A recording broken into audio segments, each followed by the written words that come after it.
అల్లు అర్జున్ ఇంటిపై దాడి చేసిన నిందితులకు బెయిల్. జూబ్లీహిల్స్లోని సినీ హీరో అల్లు అర్జున్ ఇంటిపై దాడి చేసిన పూలకుండీలు పగలగొట్టి బీభత్సం సృష్టించిన ఓయూ జేఏసీ విద్యార్థి సంఘాల నేతలను జూబ్లీహిల్స్ పోలీసులు సోమవారం ఉదయం న్యాయమూర్తి ఎదుట హాజరుపరచగా వీరందరికీ బెయిల్ మంజూరైంది.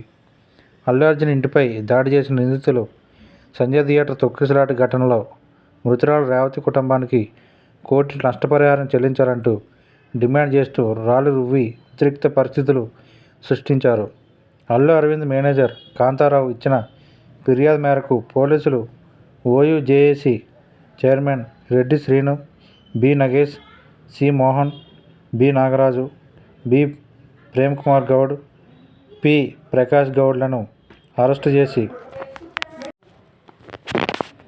అల్లు అరవింద్ మేనేజర్ కాంతారావు ఇచ్చిన ఫిర్యాదు మేరకు పోలీసులు OU JAC chairman Reddy Srinu, B Nagesh, C Mohan, B Nagaraju, B Premkumar Goud, P Prakash గౌడ్లను అరెస్టు చేసి న్యాయమూర్తి ఎదుట హాజరుపరచగా వీరందరికీ బెయిల్ మంజూరైంది. ఇదిలా ఉండగా అల్లు అర్జున్ ఇంటిపై దాడి చేసిన నిందితుల్లో ఒకరైన రెడ్డి శ్రీనివాస్ కొడంగల్ యువజన కాంగ్రెస్ నియోజకవర్గ అధ్యక్షుడని పోలీసులు గుర్తించారు. అల్లు అర్జున్ ఇంటిపై దాడి సీఎం అనుచరులే అంటున్న ఓయూ జేఏసీ చైర్మన్ వీరబాబు.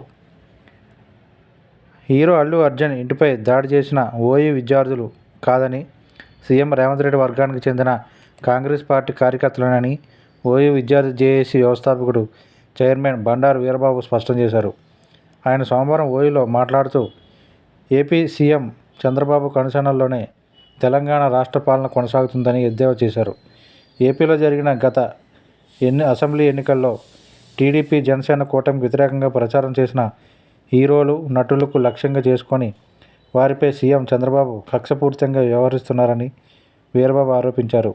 తన శిష్యుడైన తెలంగాణ సీఎం రేవంత్ రెడ్డి సహకారంతో కక్ష సాధింపు చర్యలకు పాల్పడుతున్నారని పేర్కొన్నారు. సీఎం రేవంత్ రెడ్డి వైఎస్ఆర్సీపీ పార్టీ తరఫున ప్రచారం చేసిన నటులు ఆలీ, పోసాని కృష్ణమురళిని గతంలో బెదిరించారని, ప్రస్తుతం అల్లు అర్జున్ను అక్రమంగా అరెస్టు చేయనున్నారు.